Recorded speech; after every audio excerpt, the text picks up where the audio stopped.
Hamas की military wing अल-कस्सम brigade Israeli सेना के गले की वो फांस बनी हुई है जो ना तो निकल पा रही है और ना ही निगली जा रही है।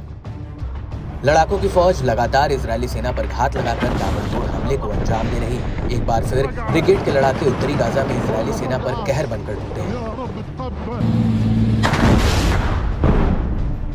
समूह ने बताया कि जबालिया रिफ्यूजी कैंप में इजरायली सेना के वाहन को उड़ाया गया है। इससे उसके परखच्चे उड़ गए।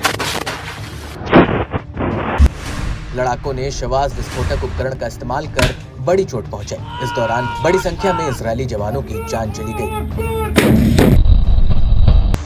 ब्रिगेड ने यासीन 105 और टेंडेम रॉकेट प्रोपेल्ड ग्रेनेड के साथ 2 इजरायली कार्मिक वाहकों पर हमला बोला। साथ ही पूर्वी जबालिया में एक इजरायली D9 बुलडोजर को विस्फोटक उपकरण से निशाना बनाया गया।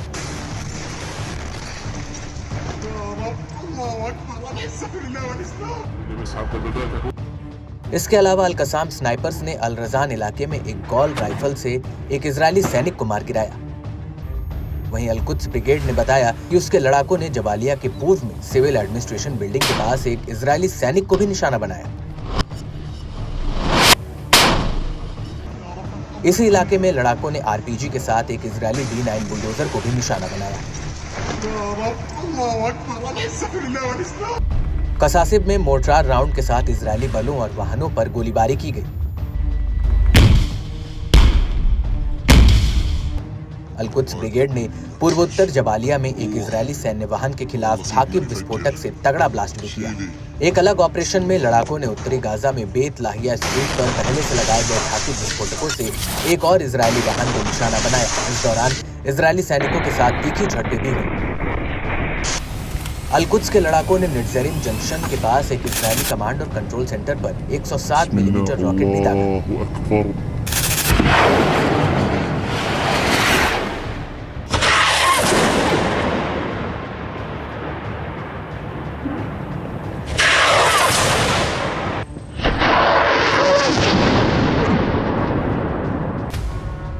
इस बीच मुजाहिदीन ब्रिगेड ने जबालिया में पूर्व में इजरायली सेना पर कई राउंड फायरिंग कर उन्हें पीछे की ओर खदेड़ा।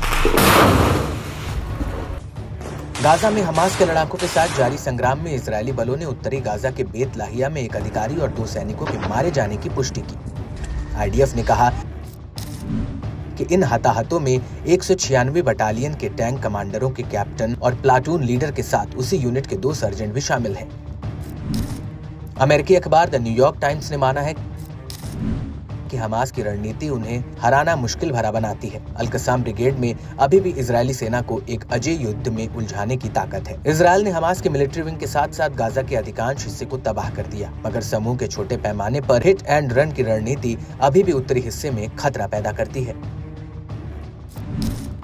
गाजा में हमास के बढ़ते हमलों पर इजरायल के डिफेंस एक्सपर्ट्स ने माना कि लड़ाके इमारतों में विस्फोटक लगाने, सड़क के किनारे बम रखने, इजरायली बख्तरबंद वाहनों में माइन लगाने या अंडरग्राउंड होने से पहले इजरायली सेना पर रॉकेटों से चलने वाले ग्रेनेड लॉन्च करने के लिए छोटी इकाइयों में दिखाई देते हैं, जिनको काबू में लाने में इजरायली सेना को कड़ी मशक्कत करनी पड़ रही है, जो खंडहर पर बड़ी इमारतों से इजरायली सेना पर हाथ धो रहे हैं। यही वजह है कि बीते दिनों हमास लड़ाकों ने जबालिया रिफ्यूजी कैंप में एक और बड़ा घात लगाकर हमला किया।